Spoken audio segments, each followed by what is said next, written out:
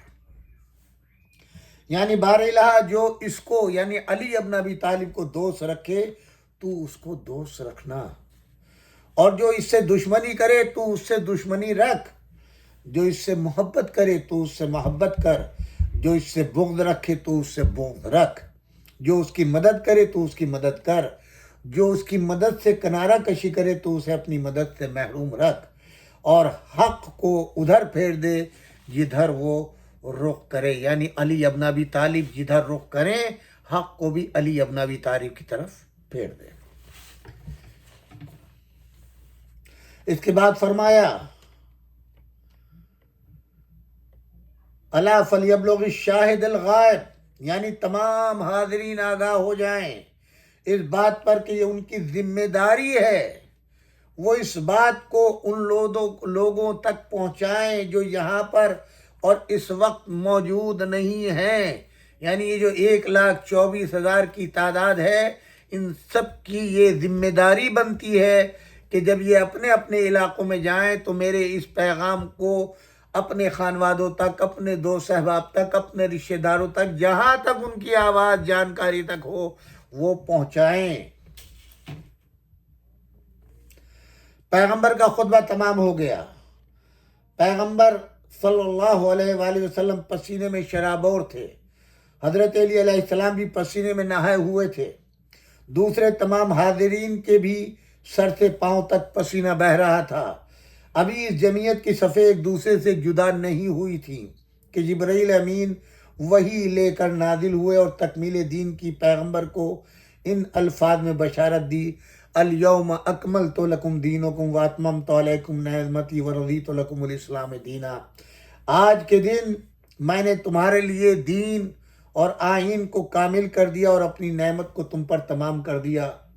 اتمام نعمت کا پیغام سن کر پیغمبر اکرم صلی اللہ علیہ وآلہ وسلم نے فرمایا اللہ اکبر اللہ اکبر علی اکمال الدین و اتمام النعمہ و رضی الرب رسالتی والولایت لعلی من بعدی، ہر طرح کی بزرگ و بڑائی خدائی کے لیے ہے جس نے اپنے دین کو کامل فرمایا اور اپنی نعمت کو ہم پر تمام کیا، اور میری نبوت و رسالت اور میرے بعد علی ابن ابی طالب کی ولایت کے لیے خوش ہوا۔ امیر المومنین علی ابن ابی طالب علیہ السلام کی ولایت کا پیغام پیغمبر کی زبان مبارک سے اعلان سن کر حاضرین میں مبارکباد کا شور برپا ہوا۔ لوگ بڑھ چڑھ کر اس اعزاز و منصب پر حضرت علی کو اپنی طرف سے مبارکباد پیش کر رہے تھے۔ معروف شخصیتوں میں سے حضرت ابو بکر، حضرت عمر کی طرف سے مبارکباد کے یہ الفاظ تاریخ کے اوراق میں محفوظ ہیں۔ انہوں نے کہا بخن بخن لک یا ابن ابی طالب اصبحت وامسیت مولائی و مولا کل مومن و مومنۃ، مبارک ہو اے فرزند ابو طالب کہ آپ میرے اور تمام صاحبان ایمان مرد اور عورتوں کے مولا اور رہبر ہو گئے۔ اس وقت ابن عباس نے کہا بخدا یہ عہد و پیمان سب کی گردنوں میں باقی رہے گا۔ اس وقت عرب کے مشہور شاعر مداح رسول حسان ابن ثابت نے پیغمبر سے اجازت لے کر اس موقع کی مناسبت سے ایک قصیدہ پڑھا جس کے چند اشعار کل بھی میں نے تھوڑا سا ذکر کیا تھا۔ ینادیہم یوم الغدیر نبیہم بخم واسما برسول منادیا فقال فمن مولاکم و نبیکم فقالوا ولم یبدو ہناک الطعامیہ الہ کا مولانا وانتا نبینا ولم تلق منافی الولایت عاصیا فقال له قم یا علی فإننی رضیتک من بعدی اماما وحادیا فمن کنت مولاہ فہذا ولیہ فکونوا له اتباعہ صدق موالیا ہناک دعا اللہم ولیہ وکن للذی عادا علیا معادیا، یعنی پیغمبر نے غدیر کے دن خم کے مقام پر انہیں ندا دی اور پکارا۔ یہ پکارنے والا کس قدر گرامی قدر تھا۔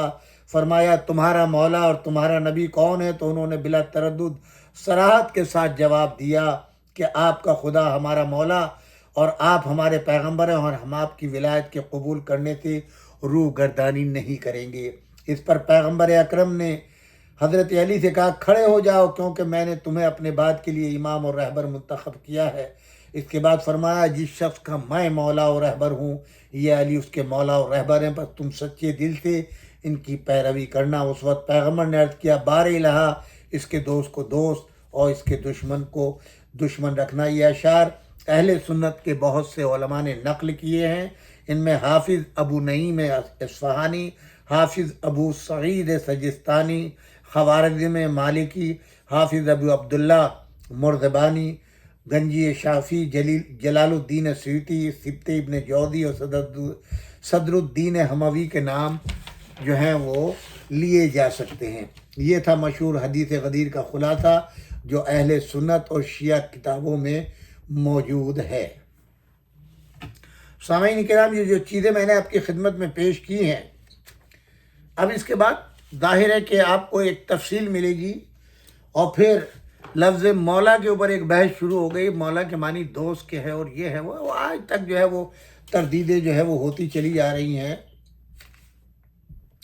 اس میں شک نہیں، اگر یہ آیت خلافت علی کے علاوہ کسی دوسرے موضوع سے متعلق ہوتی تو جیسا کہ ہم نے ابھی بیان کیا آپ کی خدمت میں، ان روایات اور خدایت میں موجود قرائن سے کم مقدار پر بھی قناعت کر لی جاتی، جیسا کہ دنیا اسلام کے بڑے بڑے مفسرین نے قرآن کریم کی باقی تمام آیات کی تعبیریں بعض اوقات زیر نظر آیت کے موجود مدارک کے 10ویں حصے بلکہ اس سے بھی کم تر پر قناعت کر لی ہے، لیکن افسوس کے ساتھ کہنا پڑتا ہے اس مقام پر تعصب کے پردے بہت سے حقائق کو قبول کرنے میں رکاوٹ بن گئے۔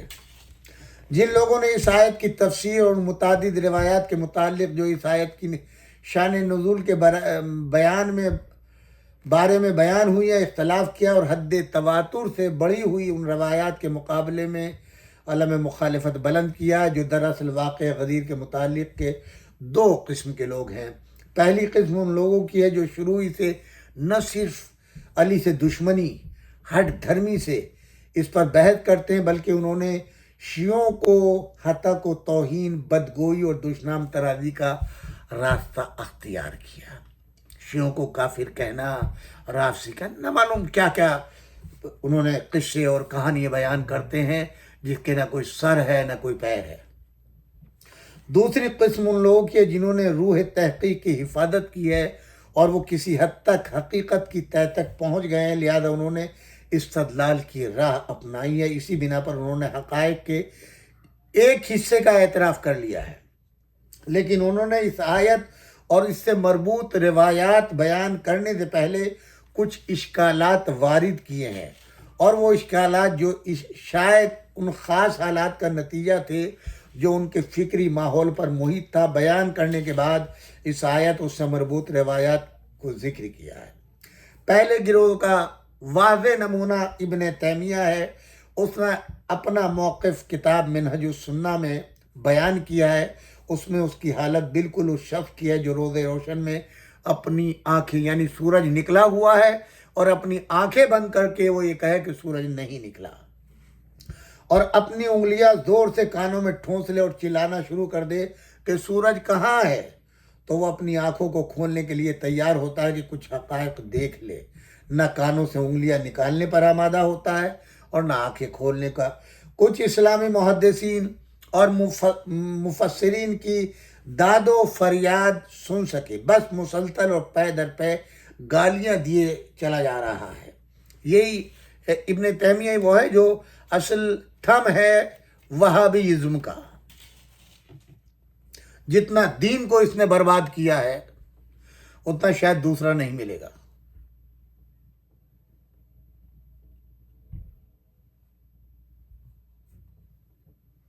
اور یہ حتق و حرمت پر کمر بستہ ہے. ایسے افراد جہالت، بے خبری، ہٹ دھرمی اور خشونت آمیز تعصب کے ہاتھوں اتنے مجبور ہیں کہ ایسے واضح اور بدیہی مسائل کا بھی انکار کر دیتے ہیں جن کا ہر آدمی آسانی کے ساتھ ادراک کر سکتا ہے.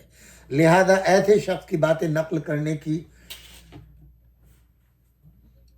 ہم زحمت نہیں کریں گے اور نہ ہی ان کے جوابات پڑھنے کی تکلیف قارئین کو دیں گے، کیونکہ عظیم اسلامی و علماء و مفسرین جن کی اکثریت علماء اہل سنت میں سے ہے، جنہوں نے تصریح کی ہے کہ یہ آیت حضرت علی ابن ابی طالب کی شان میں نازل ہوئی ہے، اور جو شخص ان کے خلاف ڈھٹائی سے کہے کہ ان میں سے کسی ایک نے بھی ایسی کوئی چیز اپنی کتاب میں نہیں نقل کی، ایسے شخص کے بارے میں کیا کہا جا سکتا ہے؟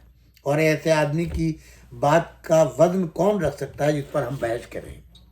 قابل توجہ بات یہ ہے کہ ابن تیمیہ نے ان بہت سی معتبر کتابوں کے مقابلے میں کہ جن میں اس آیت کے حضرت علی کی شان میں نازل ہونے کو صراحت کے ساتھ بیان کیا گیا ہے، اپنی برات کے لیے اس مدحگہ خیز جملے پر اکتفا کیا. ان علماء میں سے جو یہ جانتے ہیں کہ وہ کیا کہہ رہے ہیں، کوئی بھی اس آیت کو حضرت علی علیہ السلام کی شان میں نازل ہونا نہیں جانتا.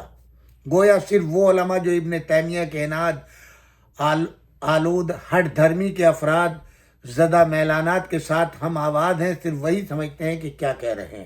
ورنہ جو شخص اس کا ہم آواز نہیں ہے وہ ایسا دانش مند ہے کہ جسے یہ پتہ ہی نہیں کہ وہ کیا کہہ رہا ہے. یہ ایسے شخص کی منطق ہے جس کی فکر پر خود خواہی اور ہٹ دھرمی سایہ فگن ہے. اس گروہ کو یہیں پر ذکر کو جو ہے وہ چھوڑ دیا جائے. ایسے ملائین جو ہیں انشاءاللہ دنیا میں بھی ذلیل و خوار ہیں، یہاں بھی لعنت کے مستحق ہیں، اور قبر میں تو ان کے عذاب نازل ہو ہی رہا ہے.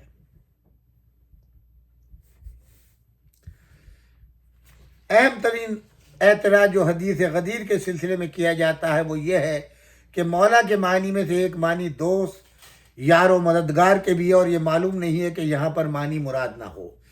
اس بات کا کوئی جواب مشکل اور پیچیدہ نہیں، کیونکہ ہر غیر جانبدار دیکھنے والا شخص جانتا ہے کہ علی کی دوستی کے ذکر اور یاد دہانی کے لیے ان مقدمات و تشکیلات اور خشک جلا دینے والے بیانات کے واسطے میں خطبہ پڑھنے اور لوگوں کو وہاں ٹھہرانے، ان سے پے در پہ اقرار لینے اور اعتراف کرانے کی ضرورت نہیں تھی، کیونکہ مسلمانوں کا ایک دوسرے سے دوستی رکھنا مسائل اسلامی میں سے ایک بدیہی ترین مسئلہ تھا جو آغاز اسلام ہی سے موجود تھا.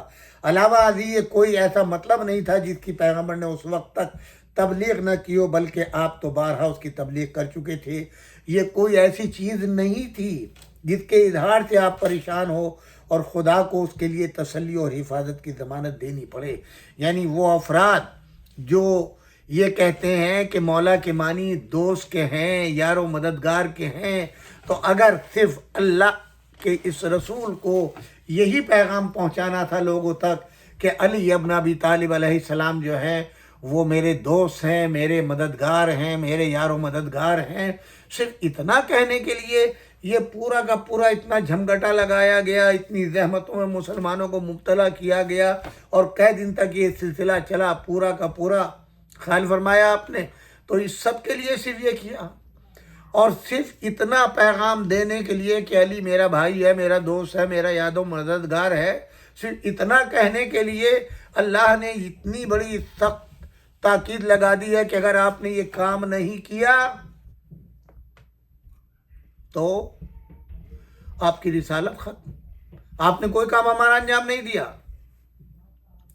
اور پھر علی ابن ابی طالب اگر یار و مددگاری کا اعلان کرنا تھا، دوستی کا اعلان کرنا تھا، تو اس میں خطرے کی کون سی بات تھی؟ اللہ نے جو ہے انشور کیوں کیا، گارنٹی کیوں لی؟ صرف اتنی سی بات کے لیے.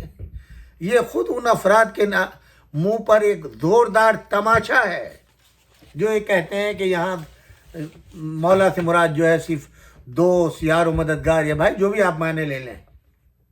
یہ اتنا جو بکھیڑا کیا گیا ہے کہ آپ کو مرتے دم تک آپ کی نسلیں صبح قیامت تک یاد رکھیں کہ آخری حج میں آپ کے ساتھ ہوا کیا ہے واپسی کے اوپر۔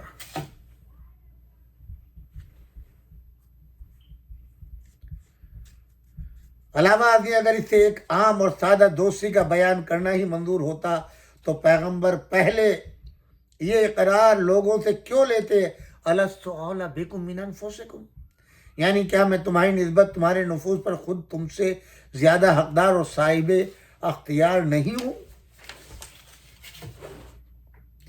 کیا یہ جملہ ایک عام دوستی کے بیان کے ساتھ کسی قسم کی مناسبت رکھتا ہے؟ ایک عام دوستی تو یہ مقام نہیں رکھتی تھی کہ لوگ یہاں تک کہ حضرت عمر جیسی شخصیت بھی حضرت علی کو اس طرح سے مبارکباد دے اور تہنیت پیش کرے، اثبات مولائی و مولا کل مومنین و مومنات، اے علی آپ میرے اور ہر مومن اور ہر مومنہ عورت کے مولا ہو گئے، اور اسے ایک نیا منصب اور اعزاز شمار کریں۔ اس واقعے کے اس حصے کو جو حدیث تہنیت کے نام سے مشہور ہے، اہل سنت کے بہت عظیم علماء و مفسرین اور علماء حدیث تاریخ نے متعدد طریقوں سے بہت سے صحابہ سے نقل کیا، مثلا ابن عباس، ابو ہریرہ، برا ابن عازب، زید ابن ارقم، اور مرحوم علامہ امینی نے الغدیر کی پہلی جلد میں اس حدیث کو اہل سنت کے 60 علماء کے حوالے سے نقل کیا ہے۔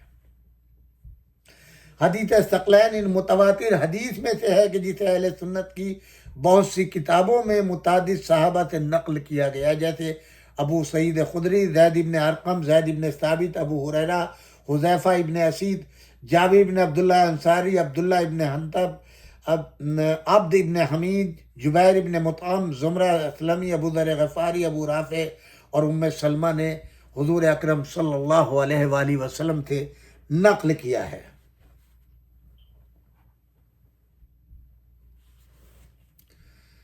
پھر کیا حضرت علی علیہ السلام اس دن تک ایک عام مسلمان کی حیثیت سے پہچانے گئے تھے؟ کیونکہ ایک مسلمان کی دوستی تو تمام مسلمانوں پر لازم ضروری ہے۔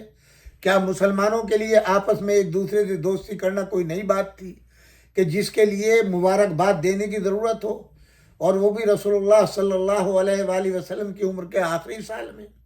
علاوہ ازیں کیا حدیث ثقلین اور وداع پیغمبر سے تعلق رکھنے والی تعبیرات کا حضرت علی کی دوستی کے مسئلے سے کوئی ربط ہو سکتا ہے؟ حضرت علی کی مومنین کے ساتھ ایک عام دوستی کا تقاضا یہ نہیں ہے کہ پیغمبر اکرم صلی اللہ علیہ وآلہ وسلم اسے قرآن کے ہم پلہ اور برابر قرار دے دے۔ کیا غیر جانبدار دیکھنے والا شخص اس تعبیر سے یہ نہیں سمجھتا کہ یہاں پر مسئلہ رہبری و امامت سے متعلق گفتگو ہو رہی ہے، کیونکہ پیغمبر کی رحلت کے بعد قرآن مسلمانوں کا پہلا رہبر ہے، لہذا اسی بنیاد پر اہل بیت علیہم السلام مسلمانوں کے دوسرے رہبر ہیں۔ بعض اوقات یہ کہا جاتا ہے کہ اس سے قبل و بعد کی آیات اہل کتاب اور ان کی غلط کاریوں کے بارے میں خاص طور پر تفسیر المنار کے مؤلف نے جلد نمبر 6 اور صفحہ 26 پر اس مسئلے پر زیادہ زور دیا ہے، لیکن اس آیت کی تفسیر میں اس بات کی کوئی اہمیت نہیں، کیونکہ اول تو اس آیت کا لب و لہجہ اور اس کے قبل و بعد کی آیات سے فرق مکمل طور پر نشاندہی کرتا ہے کہ اس آیت میں موضوع سخن کوئی ایسی چیز ہے جو قبل و بعد کی آیات سے مختلف ہے۔ دوسری بات یہ ہے کہ قرآن ایک کلاسیکی کتاب نہیں ہے کہ جس کے مطالب کو خاص حصوں اور ابواب میں ترتیب کے ساتھ بیان کیا گیا، بلکہ جیسے جیسے ضرورت پڑتی گئی اور مختلف حادثات و واقعات رونما ہوتے گئے اس کے مطابق نازل ہوتا رہا۔ لہذا ہمارے تجربے میں یہ بات آتی ہے اور ہم دیکھتے ہیں کہ قرآن ایک جنگ کے متعلق بحث کرتے کرتے یکا یک ایک فروعی حکم کو کا ذکر چھیڑ دیتا ہے، یا جب یہود و نصارہ کے بارے میں گفتگو کر رہا ہوتا ہے تو اچانک ہی مسلمانوں کی طرف روح سخن کرتے ہوئے ایک اسلامی حکم ان کے لیے بیان کر دیتا ہے۔ مزید وضاحت کے لیے ایک دفعہ اس بحث کی طرف رجوع کیجیے جو اس آیت کی تفسیر کے ذیل میں ابتدائی میں ہے، کہ تعجب کی بات یہ ہے کہ بعض متعصب قسم کے لوگوں کو اس بات پر اصرار ہے کہ یہ آیت ابتدائے بعثت میں نازل ہوئی ہے، حالانکہ سورہ مائدہ پیغمبر کی زندگی کے آخری ایام میں نازل ہوا ہے۔ یہ سورہ مائدہ کی 67 آیت ہے، اور اگر وہ یہ کہیں کہ صرف یہ ایک آیت مکے میں ابتدائی بعثت میں نازل ہوئی ہے تو اس کے بعد کسی مناسبت سے اس سورہ کی آیات کے درمیان آ گئی ہے، تو ہم یہ کہنا پڑے گا کہ یہ بات بالکل اس بات کی الٹ ہے جسے آپ منوانا چاہتے ہیں، کیونکہ ہم جانتے ہیں کہ ابتدائی بعثت میں نہ تو پیغمبر یہودیوں کے ساتھ برسر جنگ تھے اور نہ ہی عیسائیوں کے ساتھ۔ اس بنیاد پر تو اس آیت کا قبل و بعد کی آیات سے کوئی تعلق ہی نہ رہے گا۔ یہ سب چیزیں اس بات کی نشاندہی کرتی ہیں کہ یہ آیت تعصب کے طوفان کی زد میں آ گئی، اور اسی بنا پر اس میں کئی طرح کے احتمالات پیدا کیے جاتے ہیں، جبکہ اس جیسی دوسری آیات میں اس قسم کی کوئی بات نہیں ہوتی۔ ہر ایک اسی کوشش میں لگا ہوا ہے کہ کسی ہیلے و بہانے سے یا کسی بے بنیاد دستاویز کے ذریعے اس کے مفہوم کو اس کے صحیح راستے سے منحرف کر دیا جائے۔ اور ہم کہتے ہیں کہ کس طرح اس حدیث کو قبول کر سکتے ہیں جبکہ بخاری و مسلم نے اپنی کتاب میں اسے نقل نہیں کیا ہے۔ یہ اعتراض بھی عجائبات میں ہے، کیونکہ اول تو بہت سی معتبر احادیث ایسی ہیں جنہیں علماء اہل سنت نے قبول کیا ہے، حالانکہ وہ نہ صحیح بخاری میں ہے اور نہ صحیح مسلم میں ہے۔ یہ کوئی دلیل نہیں ہے کہ یہ پہلی حدیث بھی نہیں کہ جس کی یہ وضع و کیفیت ہے۔ دوسری بات قابل غور یہ ہے کہ ان کے نزدیک صرف یہی 2 کتابیں معتبر ہیں۔ ارے بھائی، صحیح ستہ تو تم مانتے ہو کہ 6 کتابیں صحیح ہیں، حالانکہ یہ حدیث ان کے قابل اعتماد منابع اور کتب موجود ہے، یہاں تک کہ صحیح ستہ اہل سنت کی 6 مشہور کتابیں جن پر وہ اعتماد کرتے ہیں، مثلا سنن ابن ماجہ میں یہ حدیث موجود ہے، اسی طرح مسند احمد ابن حنبل میں یہ حدیث آئی ہے، حاکم ذہبی، ابن حجر جیسے علماء نے بھی اپنے شہرۂ آفاق تعصب کے باوجود اس حدیث کے بہت سے طرق کے صحیح ہونے کا اعتراف کیا ہے۔ بنا بری بعید نہیں کہ بخاری اور مسلم اس مخصوص فضا اور گھٹے ہوئے ماحول میں سرین اپنی کتاب میں ایسی چیز نہ لکھ سکے یا نہ لکھنا چاہتے ہو جو ان کے وقت کے صاحبان اقتدار کے مزاج کے خلاف۔ حضرت علی علیہ السلام نے اور اہل بیت نے اس حدیث سے استدلال کیوں نہیں کیا؟ بعض حضرات کہتے ہیں کہ اگر حدیث غدیر اس عظمت کے ساتھ موجود تھی تو خود حضرت علی نے ان کے اہل بیت یار و انصار ان سے تعلق رکھنے والوں نے ضروری مقامات پر اس سے استدلال کیوں نہ کیا؟ آیا یہ بہتر نہ تھا کہ وہ حضرت علی کی حقانیت کو ثابت کرنے کے لیے اس قسم کے اہم مدرک کو سند کے طور پر پیش کرتے؟ یہ اعتراض بھی اسلامی کتابوں سے خواہ وہ حدیث سے متعلق ہوں یا تاریخ و تفسیر سے عدم واقفیت کا نتیجہ ہے، کیونکہ اہل سنت کے علماء کی کتابوں میں ایسے بہت سے مواقع کا ذکر کیا گیا ہے جہاں پر خود حضرت علی علیہ السلام نے یا ائمہ اہل بیت نے یا اس مسلک سے تعلق رکھنے والوں نے حدیث غدیر سے استدلال کیا ہے۔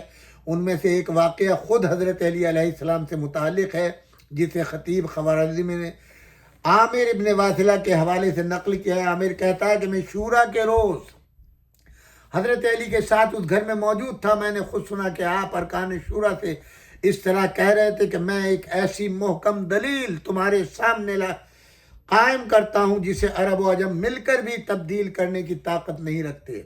تمہیں خدا کی قسم بتلاؤ، کیا تمہارے درمیان کوئی ایسا شخص ہے کہ جس نے مجھ سے پہلے خدا کو اس کی توحید و یکتائی کے ساتھ پکارا ہو؟ اس کے بعد آپ نے خاندان رسالت کی معنوی عظمت بیان کی، یہاں تک کہ آپ نے فرمایا تمہیں خدا کی قسم دیتا ہوں، بتلاؤ کیا تمہارے درمیان میرے علاوہ اور کوئی شخص ایسا ہے کہ جس کے حق میں پیغمبر نے یہ کہا من کنت مولا ہو فہذا علی مولا اللہم والمن والا وانصر من نصر لیبلغ الشاہد الغائب؟ سب نے کہا نہیں۔ آپ کو معلوم ہے کون کون افراد تھے شورا کے اندر؟ یہ روایت حموی نے فرائض السمتین میں باب 58 میں، اور اسی طرح ابن حاتم نے دار التنظیم میں، دار قطنی نے اپنی کتاب میں، ابن عقدہ نے اپنی کتاب میں، اور ابن ابی الحدید نے شرح نہج البلاغہ میں نقل کیا ہے۔ فرائض السمتین کے باب 58 میں منقول ہے کہ حضرت علی نے عثمان کے زمانے میں مسجد کے اندر چند لوگوں کی موجودگی میں بھی واقع غدیر سے استدلال کیا تھا۔ اسی طرح کوفے میں ان لوگوں کے سامنے بھی جو پیغمبر کی طرف سے ان کی خلافت بلا فصل کے لیے نص ہونے کا انکار کر رہے تھے، صراحت کے ساتھ اس حدیث سے استدلال کیا ہے۔ الغدیر کے مطابق حدیث یعنی کوفہ میں واقع غدیر سے آپ کے استدلال کو اہل سنت کی مشہور کتابوں اور معروف ماخذوں میں 4 صحابہ اور 14 تابعین سے روایت کیا گیا ہے۔ جنگ جمل کے دن بھی حاکم کی کتاب مستدرک جلد سوم صفحہ 371 کی روایت کے مطابق طلحہ کے سامنے حدیث غدیر سے استدلال کیا۔ جنگ صفین کے دن سلیم ابن قیس ہلالی کی روایت کے مطابق حضرت علی نے اپنے لشکرگاہ میں مہاجرین و انصار اور اطراف و جوانب سے آنے والے لوگوں کے سامنے اس حدیث سے استدلال کیا، اور بدرین جو جنگ بدر میں پیغمبر کے ساتھ تھے میں سے 12 نے کھڑے ہو کر گواہی دی کہ انہوں نے یہ حدیث خود پیغمبر اکرم صلی اللہ علیہ وآلہ وسلم سے سنی ہے۔ حضرت علی علیہ السلام کے علاوہ بانو اسلام حضرت فاطمہ الزہرا سلام اللہ علیہ، امام حسن، امام حسین، عبداللہ ابن جعفر، عمار یاسر، قیس ابن سعد، عمر ابن عبدالعزیز اور عباسی خلیفہ مامون نے بھی اس حدیث کے سند کے طور پر پیش کیا، یہاں تک کہ عمر ابن عاص نے اس خط میں جو اس نے معاویہ کو اس لیے لکھا تھا تاکہ وہ اس پر اچھی طرح سے یہ بات ثابت کر دے کہ وہ حضرت علی کے مرتبے و مقام اور معاویہ کی وضع سے متعلق حقائق سے خوب آگاہ ہے، اس خط میں اس نے صراحت کے ساتھ مسئلہ غدیر کا ذکر کیا تھا، اور اسے خطیب خوارزمی حنفی نے اپنی کتاب مناقب کے صفحہ 124 پر نقل کیا ہے۔ وہ لوگ جو اس سے زیادہ توضیحات کے خواہاں ہوں، حضرت علی، اہل بیت، صحابہ اور غیر صحابہ کی طرف سے حدیث غدیر سے استدلال کرنے کے بارے میں ان روایات کے مختلف ماخذوں میں بیان سے آگاہ ہونا چاہیں تو کتاب الغدیر جلد نمبر 1 صفحہ 59 سے 213 کی تک علامہ امینی مرحوم کی یہ کتاب ہے۔ صحابہ وغیر صحابہ میں سے 22 حضرات نے مختلف مواقع پر اس حدیث سے استدلال کیا ہے۔ سامعین کرام، بہت کچھ ہے آپ کی خدمت میں پیش کرنے کے لیے۔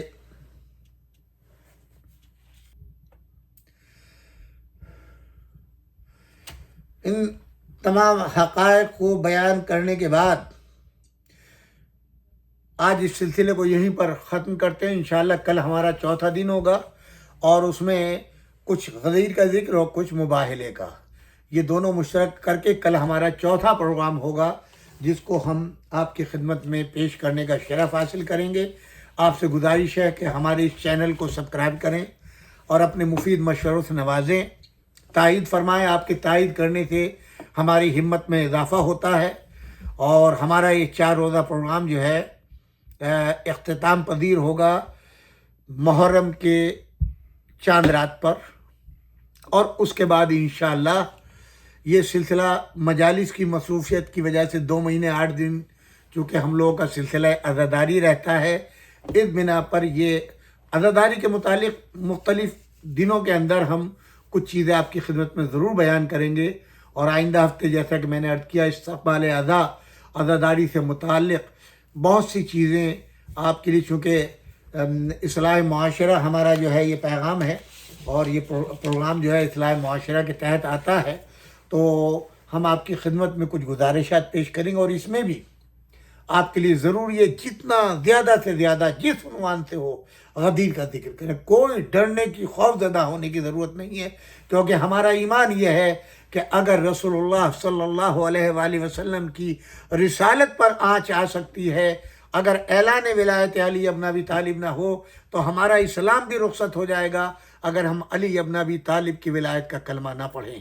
ہمارے تمام تر اعمال جو ہیں ضائع ہو جائیں گے، ہمارا دین، ہمارا مذہب، ہمارا عقیدہ، ہماری نجات، ہماری آخرت، ہماری شفاعت، ہماری عبادات کی قبولیت کا دار و مدار جو ہے وہ ولایت علی ابن ابی طالب علیہ السلام پر ہے۔ جو لوگ محروم ہیں اس سعادت سے وہ غور و فکر کریں، اپنے تعصب کی اینک کو ہٹائیں، ان مولوی ملاؤں کے اوپر نہ جائیں۔ جب قرآن بیان کر رہا ہے، اور بہت سے علماء اب تو کھل کر کے اعلان کرتے ہیں، علماء اہل سنت، کہ جب رسول اللہ صلی اللہ علیہ وآلہ وسلم نے مولا بنایا ہے تو کیوں نہیں اعلان کرتے۔ بس اختتام کر رہا ہوں، 1 منٹ کے لیے سن لیجئے۔ حضور کی وفات کے بعد آپ کے منتخب کردہ مؤذن جناب بلال حبشی مدینے کو ترک کر کے شام چلے گئے.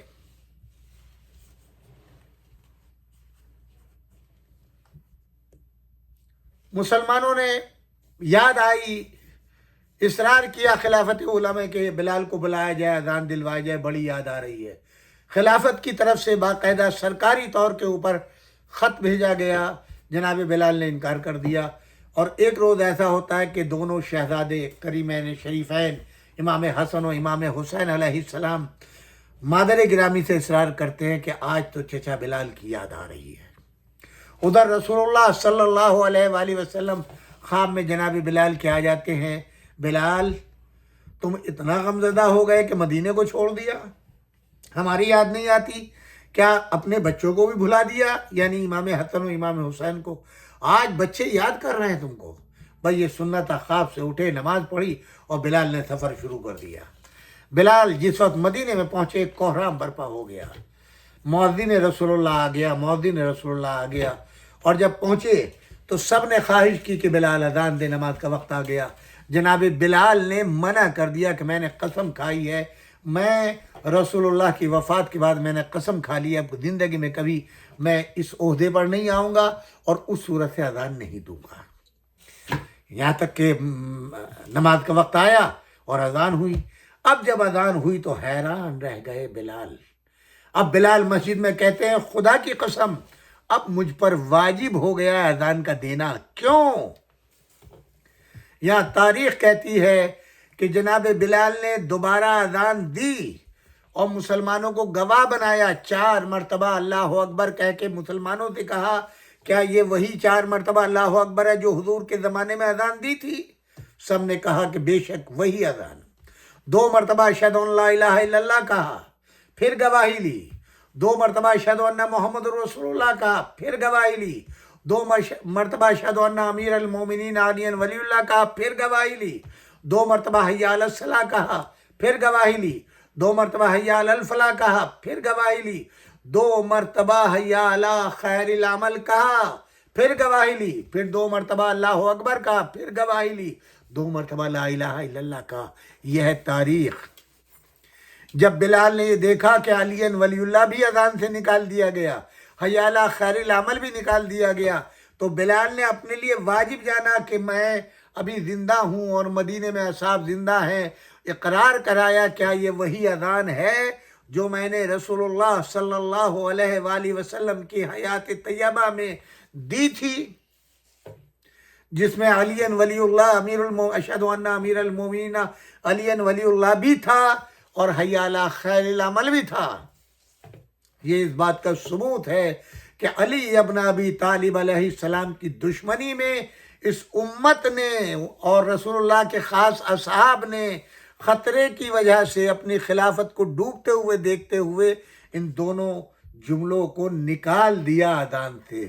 خدا آپ کو سلامت رکھے، آپ کے ایمان کو سلامت رکھے، آپ کے بچوں کو سلامت رکھے اور غدیر کے صدقے میں ہر بلا اور مصیبت سے آپ کو نجات ملے، آپ کے مرحومین کی مغفرت ہو. انہی کلمات کے ساتھ حج و زیارت آپ کو نصیب ہو، بالخصوص کربلا کی زیارت نصیب ہو، ظہور امام زمان علیہ السلام میں تعجیل ہو، ان کے اعوان و انصار میں ہم سب کا شمار ہو. ربنا تقبل منا انک انت السمیع العلیم. تمام مرحومین کے لیے، آپ کے مرحومین، میرے والدین کے لیے، مولانا سید تیمیز الحسنین رضوی صاحب کے لیے، جناب باقر رضوی صاحب کے لیے، وہ تمام شعراء جو پیغام غدیر کو بالاعلان بلا جھجک بیان کرتے ہیں، اور وہ تمام ذاکرین اور علماء جو کھل کر کے ولایت علی ابن ابی طالب کا اعلان کرتے ہیں ڈنکے کی چوٹ کے اوپر، اور وہ انتقال فرما چکے ہیں، ان سب کی ارواح کے لیے سورۃ الفاتحہ. والسلام علیکم جمیعاً ورحمۃ اللہ وبرکاتہ.